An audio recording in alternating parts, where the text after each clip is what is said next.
Ang 11 taong gulang na si Maymay, kinaladkad, pinaghihinala ang hinalay at pagkatapos ay sinakal hanggang malagutan ng hininga.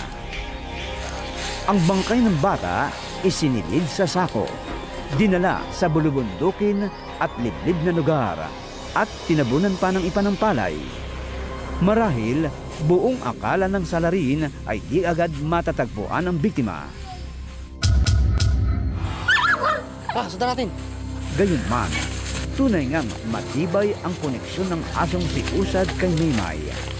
Kahit napilit na itinago ang krimen, si Usad natunton ang kinaroroonan ng nawawalang si Maymay. Maymay! Dahil dito, naging mabilis rin ang development sa kaso. Sa tulong naman ng isang testigo, naging primary suspect sa krimen ang tiyuhin ni Maymay na si Felix de la Cruz. Nung huling nakita daw niya, kinakaladkad nitong si Felix na hawak-hawak sa kamay, pero hindi niya pinansin yun dahil sa pag-aakala lang niya na yung bata ay minagawang mali at alam naman din niyang mag-relative si Tot.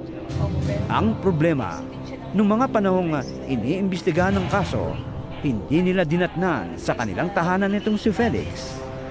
Kaya nga, nagtuloy-tuloy ang pagtugis nila sa naturang suspect. Sir, ito po. Ito. Di naman nagtagal, itong si Felix natuntun rin ng mga otoridad. Ayaw. Mama ka sa amin na maayos, ha?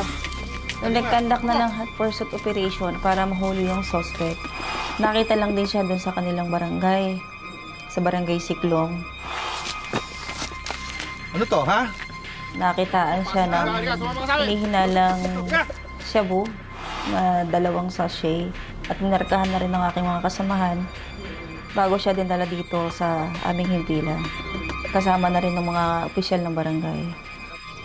Sa himpilan ng pulisya, humarap si Felix sa isang abogado at nagbigay ng kanyang extrajudicial confession.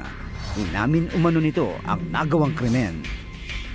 Ang pag-amin niya sa amin, pinatay niya muna yung bata bago niya ginahasa. Sinakal ko po siya. At nung nawalan po siya ng malay, kinaladkad ko na po siya. Pero hindi ko po sinasadya. Nandilim lang talaga po yung paningin ko. Sinakal lang daw niya yung bata doon sa damuhan. Tapos nung wala na raw hininga, hinubaran niya na at saka niya ari ng bata. Nung nakita ko siya... Ayon pa kay Felix, galit raw ang nagtulak sa kanya para gawin ang brutal na krimen. Ano ba? Nagkaroon po kasi kami ng alitan ng ama niya, kaya... Si Felix, masama raw ang loob sa tatay ni Maymay na si Mang Ernesto. Nagkaroon daw sila ng alitan tungkol doon sa kahoy. Ang sabi din niya, nagdilim yung paningin niya. Nung nakita niya yung bata, doon niya naibunton yung galit niya para makaganti. Ang tinukoy na galit ni Felix sa ama ng biktima, pinabulaan na naman ni Mang Ernesto. At hindi po ako naniniwala doon. Wala po akong galit sa kanya. Araw-araw yung anak ko doon na nagkukal sa kalala. Paano kami magkakaroon ng alitan? Tiwala mo po ako sa kanila. Bayaw ko nga po. Ginawa lang ko sa rusang kalan yung sabi niya may alitan kami pero wala po mukha. Ang mga otoridad naniniwalang pagnanasa ang motibo sa nangyaring krimen. Talagang may pagnanasa siya sa bata. Una-una, yung bata walang lakas para lumaban sa kanya, para iraos kung ano man yung makamudong pagnanasa niya sa isang tao. Ang mabigat pa, Naipa-drug test din po siya. Nag-positive din naman ng resulta. bunsod nito, tuloy na nga sinampahan ng kaso si Felix de la Cruz. Sinampahan namin siya ng kaso ng rape with homicide, although naging murder siya nung dating doon sa piskal. At sinampahan din siya ng kaso ng paglabag sa Comprehensive Dangerous Drugs Act na 9165. Kasalukuyang nakapiit sa Cabanatuan Provincial Jail si Felix. Sa ngalan ng patas na pamamahayag, sinubukan naming kunin ang kanyang panig. Subalit, tumanggi na siyang humarap sa amin. Ang mga kapamilya ni Maymay ngayon, taus-puso ang pasasalamat sa mga otoridad sa testigong nagbigay ng pahayag at sa asong si Usad. Dahil sa kanila, mabilis kasing nalutas ang mabigat na kaso ng pagpatay kay Maymay. Yun nga lang, patuloy pa rin ang kanilang pagluluksa sa pagpanaw ni Maymay.